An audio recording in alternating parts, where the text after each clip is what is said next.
Stephanie Fowler, known as Design by ST Light, is an artist with a heart for two things: sketching and capoeira. With an architecture background, she took a break and came back strong with fashion illustration and eventually transitioned to urban sketching. Get to know her as we dive into her process, her love for capoeira, and how creating for yourself can be an ultimate source of joy. Listen as we discuss breaking up with your ruler and playing with perspectives, why starting small and making a mess is a good starting point. Perfect painting isn't always without a trace of a brushstroke, and having a beginner's mindset and how to keep going. If you want to be part of the conversation, then send in your questions and topics you want us to cover to hello@etrolab.com. And we would love to hear your voice too. So do send in your recording and we'll get them featured in the episode. Hey, this is Jessie, and I'm an artist and studio host for Etcher Lab. We believe in your power to create, so we invited artists from all around the globe to inspire you to keep on creating. So join us in this journey and let's celebrate creativity. This is Make More Art, the podcast. Hey, Stephanie, thank you again for joining the podcast. And I'm excited. I'm sure our audience is too. But can you take us through the journey of how you started as an artist? Yeah, absolutely. Thank you for having me. I guess quick backstory, I'm kind of born and raised in Calgary. Honestly, my art journey started even as a kid. And when I finished high school, I went through this probably 10-year phase of collecting art supplies and being too intimidated to use them. So I always had this vision of painting really big. So I'd like save up and I'd buy these big canvases and tubes of paint and sketchbooks, and I'd buy like the good paper, and then I was just too afraid to use it and tear into it because I didn't want to do anything that wasn't perfect. So yeah, it was probably, we're getting close to 10 years now that I finally got past that. So I've got a background in architecture, but believe it or not, what I started with was fashion illustration.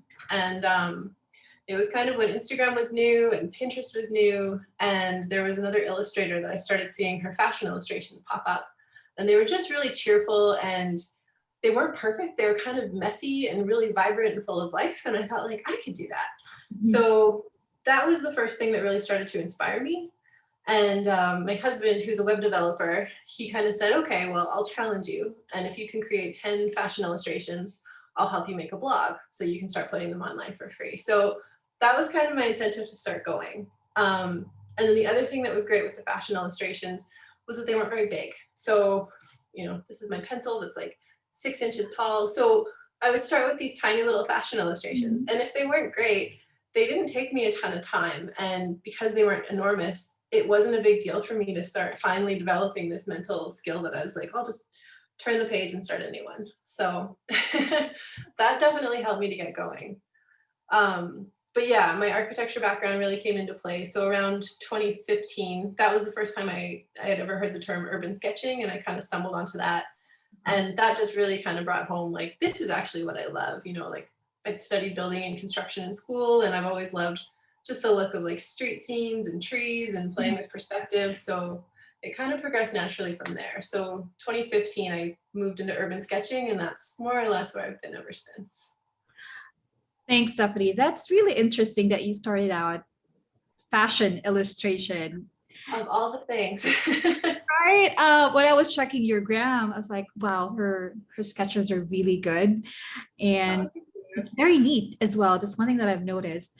But fashion illustration and you starting from there, I'm trying to envision it because I didn't really see a lot of those in your gram. Maybe if you go all the way back to the beginning, they are there. Yeah, I kind of faded out of them.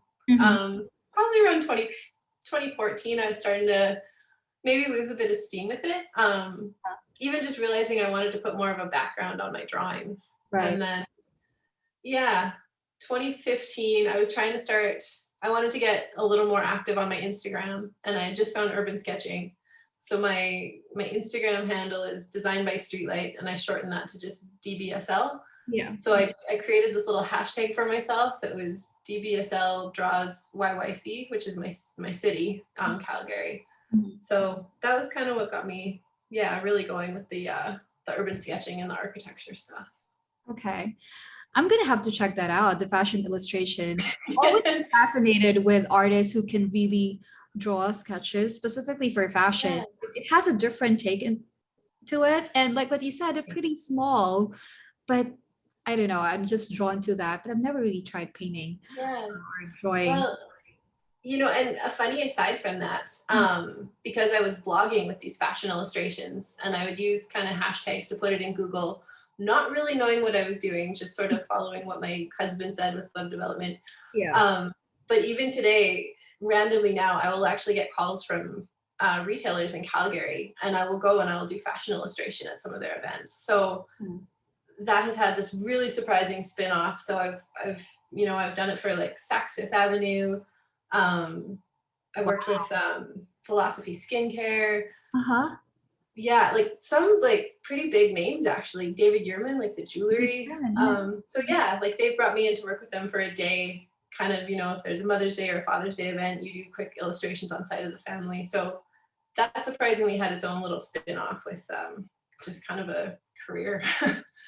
That is great. I mean, as an artist, one of the things, of course, our works we would want it sort of seen on a bigger scale, like in a gallery, maybe.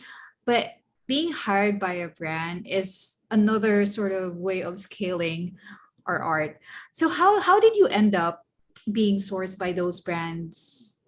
I would always ask this. One of the hashtags I would use on my blog posts was Calgary Fashion Illustration or YYC Illustrator. And so I think the first time it happened, I was just like so shocked. And I said, "How'd you find me?" And she said, "Google." And so I just Googled Calgary Fashion Illustration. And at the time, I had the entire first page. It was all of my images, and it had built up from 2012 to I think this was 2018 was when it happened, 2017 maybe. So surprisingly, like all this time, I was putting this work in, not knowing what was going to come of it. I was just doing my due diligence and firing it off into the void that is the internet. You never know where Yes, your stuff's going to end up or who's going to see it. So that is so true. That is so true. I think yeah. they call it SEO. I'm not sure if that would be Yeah. for it. But interestingly, so you've always been creative. Yeah, I think it's always been inside me, but honestly, for anyone who's starting out, there was years that it was stuck inside me because I was afraid to just start and do it poorly or, like I had this thing in my brain that it had to be perfect. And even when I first started painting in architecture, like at first I was a slave to my ruler and with, an architectural background, like we would use scales to make sure your buildings were perfect. And so I had to break out of that. So that was another kind of like growing curve to get past. Mhm. So I joked that I went through a phase with the architecture where I was breaking up with my ruler so that I would stop trying to draw everything just perfectly straight. And I'm really glad I did. I love that breaking up from my Yeah. that would be a good tagline of a Yeah. social media profile.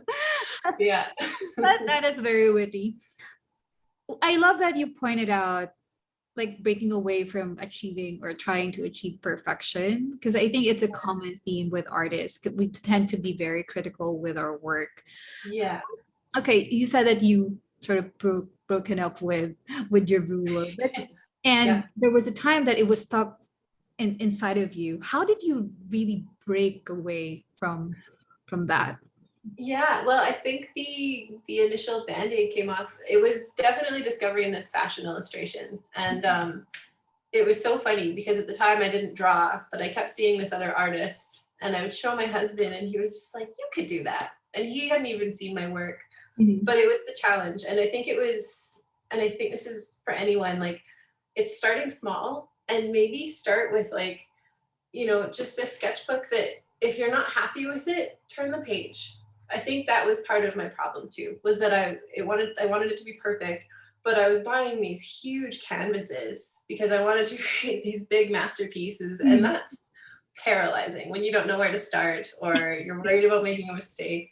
Mhm. So yeah, once I was finished with, breaking up with the ruler, the next phase that I went into, I called it make messy. So just sort of make a mess on your page and like, I think a lot of the time people actually have a really good start. You just need to keep going. But it's easy to stop and look and just think like, oh, I don't like that. It's not very good. Just push yourself a little bit further and see what 5 more minutes on a drawing can do. I think it loosens you up and yeah, takes away your fear a little bit. I love the mess part. I Yeah. think most of us as artists, we, like what I said earlier, very critical with our work. And when Yeah. it doesn't, it's not that good and it's crap. And then, push ourselves. And I think that's in a way good, but we also need to be appreciative and give ourselves some grace, right? Yeah, When it comes, absolutely. yeah.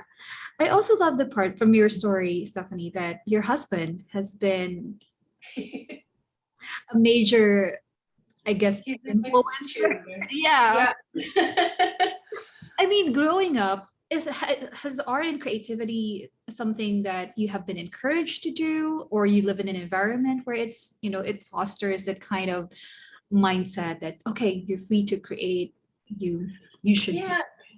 Yeah, it was always a natural interest. Mm. And when I found architecture through schooling, like that was good. But even when I was going through schooling there, it felt like everything was going the way of computer rendering. No one did hand drawings anymore. Mm. So I wouldn't say that I was actively discouraged from being creative, but no, there weren't a lot of voices that were saying, like, go ahead and try. Like, you know, Mhm. there's no risk in this. If you just want to have fun, it doesn't have to be a career, which, hopefully it's going to eventually go that way. And I Mhm. feel like it's starting to. Yeah, But yeah. yeah, you need a cheerleader. Yes, I absolutely agree. And it's great that you have your husband. I love that when he said, if you can create this, then I'm gonna start a blog post for you. Yeah. Yeah, that was definite incentive. So, Yeah. And I wish we pretty all have glad. that kind of cheerleader, right? I mean, for beginners, it's always, it feels like when you're starting out, there's a lot of like fears of putting your work out there. Yeah. And so would you say that that challenge that your husband sort of kickstarted everything for you when it comes to putting your content or Yeah. your art out in the open for public to see? Yeah, it definitely helped. And I think part of this was the buildup of there was this big fear that I'm going to publish my work on the internet and everyone's going to like make fun of it or tear it down. And actually, what happens when you put stuff on the internet is like no one knows it's there. So, and in some ways, it's the same. Obviously, most of us use Instagram now, Yeah. and my platform on Instagram has built up, so it's a decent size now. But yeah, I think it was actually the lack of response initially that also helped with the fear that you're like, oh, well, no one saw that anyways. I am going to leave it up. It helps me to kind of see my own progress. And, I can see things like, oh, I'll change this next time. I'll try a different color or use a different line weight there.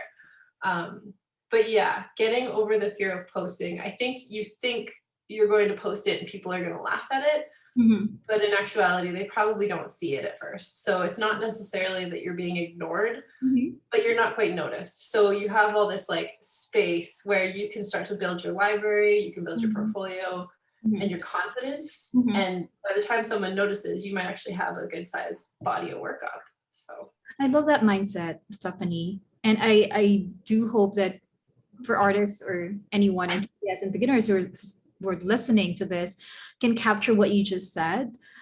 yeah. Because of course we all have these fears of, being vulnerable and then putting our work out there. But yours did a different turn. And when you look at, okay, not getting a lot of response, and so not a lot of people are seeing it, I'm just gonna continue doing it, posting, and Yeah. sort of like a way for me to track my progress.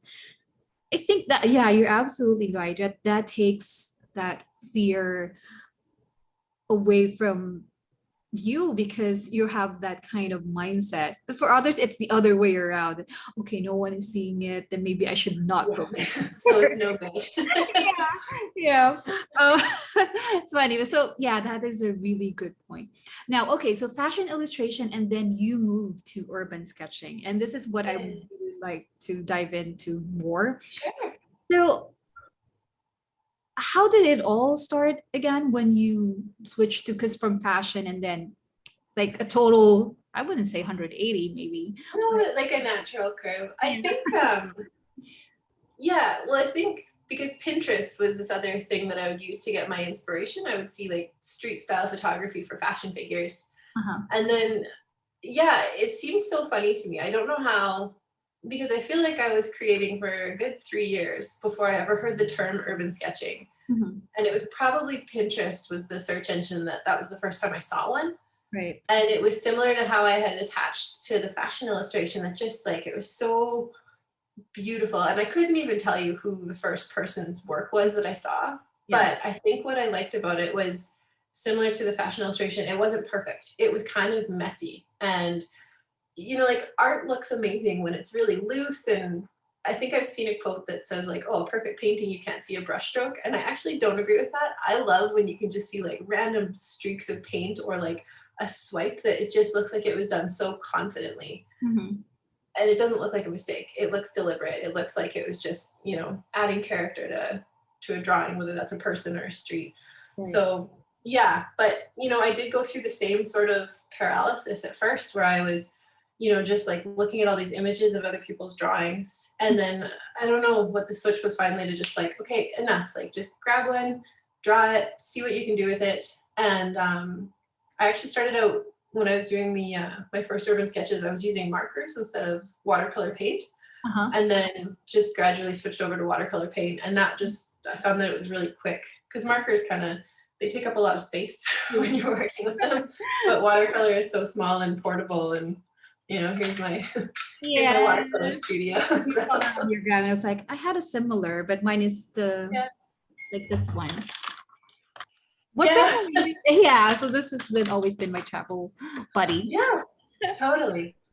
Yeah. Okay. Well, watercolor is great too because it lasts so long. I've had this palette on the go since 2015, and I've definitely replaced some, but some of them I'm still on the same, like the original little.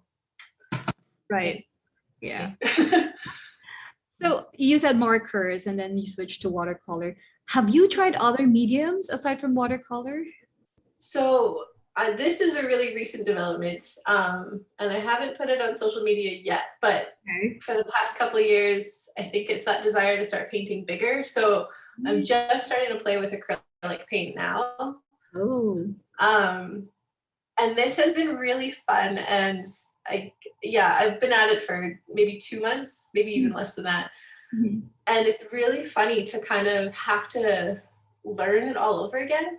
Uh-huh. And I'm really aware of, there's a lot of acrylic artists that I admire, but I really want to make sure that I'm not copying anyone or their style. So I'm actually having a lot of fun playing with it. It's not great right now, but I get to decide all over again, like, what do I want my clouds to look like? How do I want to paint my trees? And it's neat. And this is genuinely this new feeling of like, it's a return to being lost in the process. Like I paint and I'm having fun. And I genuinely step back and I'm like, that's not that good. But I want to keep going because I know where I started with watercolor. I know where I started with all of my other drawing stuff. So it's just like, keep putting time into this if it's calling you, I think is the big takeaway for really with everything I'm saying. Like if it's calling to you, keep going, keep pushing at it because it's in you. You just need to let it out and let it develop. You mentioned keep going because I'm currently reading this book. It's a gift from a friend. It's Keep Going by Austin Kleon. And yeah, I have a couple of his books. Yeah, for art, for creatives, right?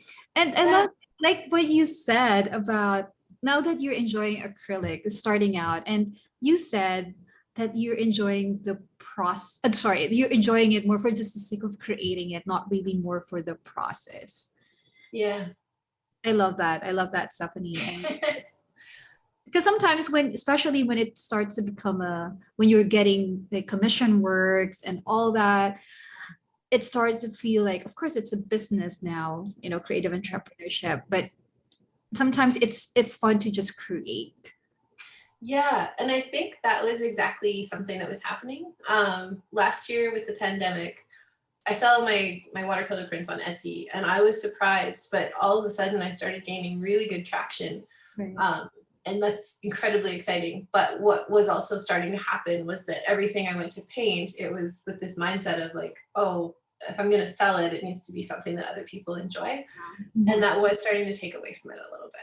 So I think with the acrylic, it is nice to come back to this, like being a beginner again, but also like it's just for me right now, and there's no consequence if it's not great, or I'm not trying to sell it, so it doesn't matter what the end result is. I love where this interview is going because I'm getting a lot of like good takeaways from you breaking it Oh, doing the process, and then this one that you just mentioned, having the beginner mindset all over again. yeah.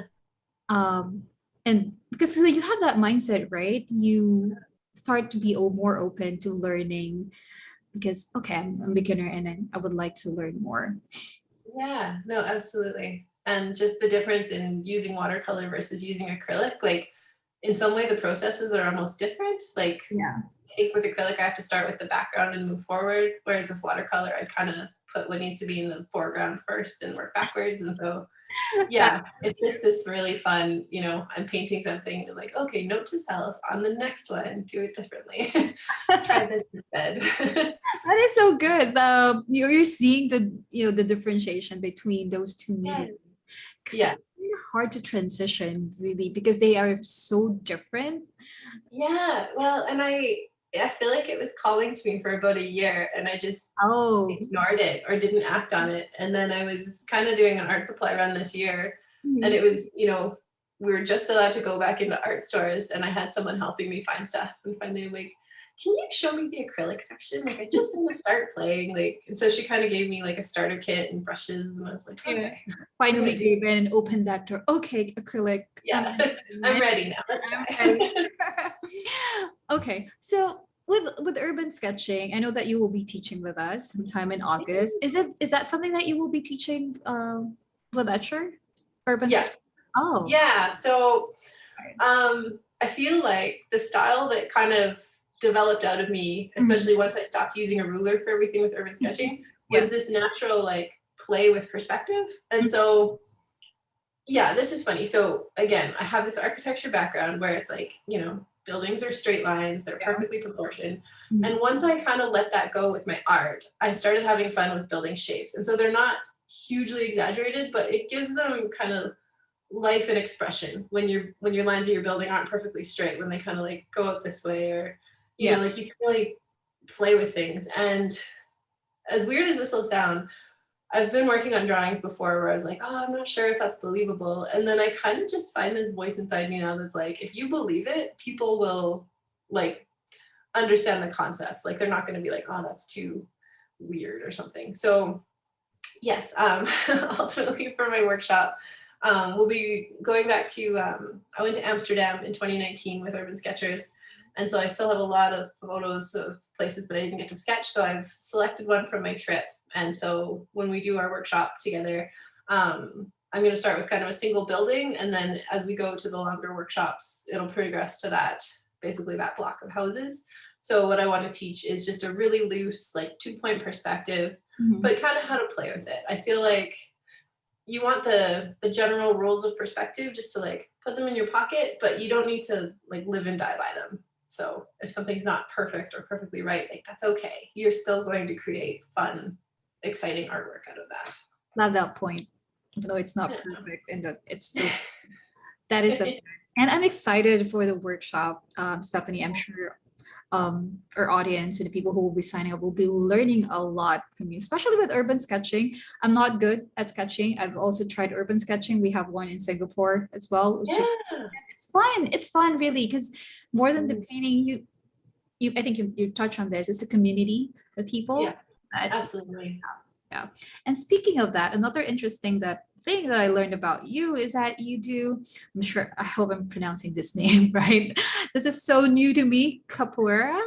Yeah. Is it? Yeah, capoeira. Yeah, can you tell us a little bit more how that started? Because it's also a form of art, and I would like to hear from how that all started. Sure. Yeah, that's my other love. Yeah, so I started capoeira in 2006. It originates from Brazil. It was enslaved Africans on Brazilian soil, so it's got a really interesting history, and it's not that old. It's about 400 years old.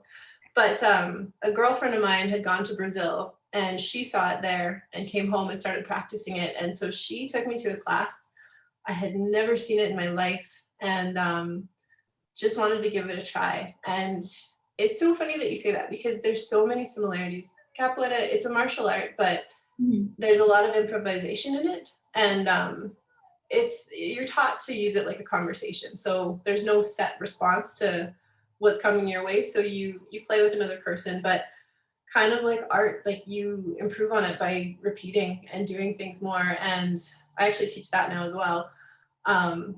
But I say to my students in capoeira, and it's so relevant to art as well, that like your style in capoeira, it's like handwriting. Like everyone, you're going to have just a slightly different style, and like that's what makes it beautiful. That's what makes it yours. And I love that. It's capoeira has been amazing. It's definitely also a worldwide community. That's how I met my husband. He does it. He trains as well.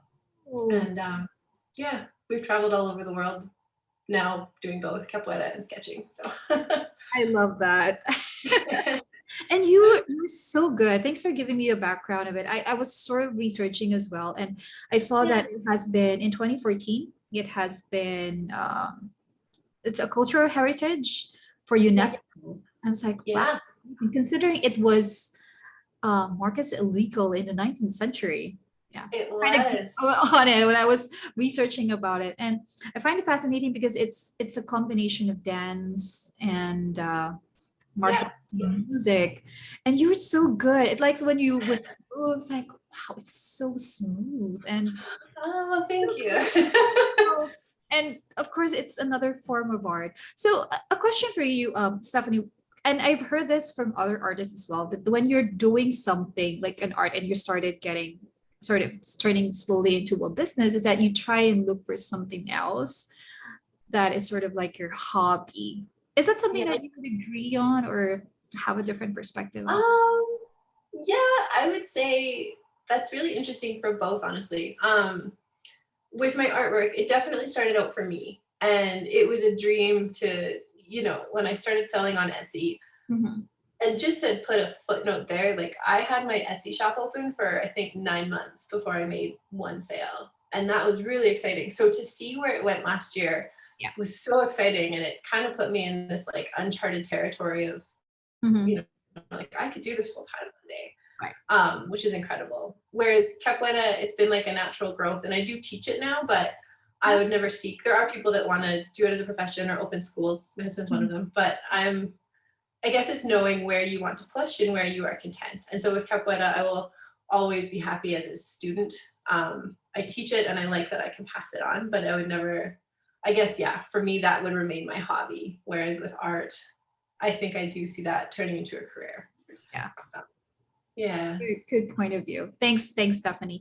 And I'm really enjoying this conversation. But of course, I think our audience would really want to get some sort of like a high level takeaway or overview of everything that we've talked about. We've run through a lot and you've given us a lot of golden nuggets. So if you could give us like a rundown of what is it, like sort of takeaways and major golden nuggets that you would like our audience to take away from this episode, what would they be? Sure. I think like with both of my journeys through martial arts or through painting, with both, it's just keep going, keep doing it. It's funny, I said the whole like break up with your ruler, make messy. I think make messy is a really good one because I've had paintings where I didn't think it was going well. And so I'm like, I'm just going to make messy so it's finished. And then I'm actually really happy with it. So keep that concept of messy. And don't treat anything that you're doing too precious, especially when you're starting out. And maybe that's a lot of us do that, like you buy the nicest watercolor paper and the best brushes and paint, and then you're almost like too scared to touch it because you're going to do something wrong or it's not going to look good. So yeah, I really think if you're just starting out, buy yourself a sketchbook. It doesn't need to be the biggest. Big is almost intimidating. Like maybe go kind of smaller. All of my books now are these like kind of 9 by 14, I think. But yeah, kind of have this idea of like making a bunch rather than making one really good one. So in a sketchbook, it's perfect. If my sketch isn't working out and I don't like it, I turn the page and I start again. And that's, I think, the biggest takeaway is just keep doing it and have fun, make messy, Make more art. make more art. Stephanie, it's been a pleasure having you on, and I really enjoyed our conversation. And we look forward to your workshop, your live demo, and your workshop with us. I'm sure people are excited after hearing your story, how you started with the fashion illustration into urban sketching. It just gives us a more, and then the capoeira, just layers of you as an artist. And I learned a lot from our conversation. So thank you so much for joining us on this episode of Make More Art. And I'm sure a lot will be encouraged to make more art wherever, whichever stage they are on. Yeah. Well, thank you for having me. This was wonderful. I had a great time. That's good to hear. Thank you, Stephanie. I had the best time speaking with Stephanie, and it got me thinking, how do you keep going with your art? Do you have your personal art cheerleader? And when was the last time you adapted a beginner's mindset? Share your stories with us by leaving a comment on the post associated with this podcast at etcherlab.com/Stephanie. Thank you for finishing this episode. Did it spark something inside of you? If yes, share them with your friends, post them on your socials, and tag EtcherLab. Sharing is indeed caring. We would love to hear your thoughts, so please drop us a 5-star review on the Apple Podcast, or you can find us on YouTube as well at Etcher Studio. Hitting the subscribe button is greatly appreciated. Thank you so much for tuning in, and we'll catch you again next time. Until then, let's make more art.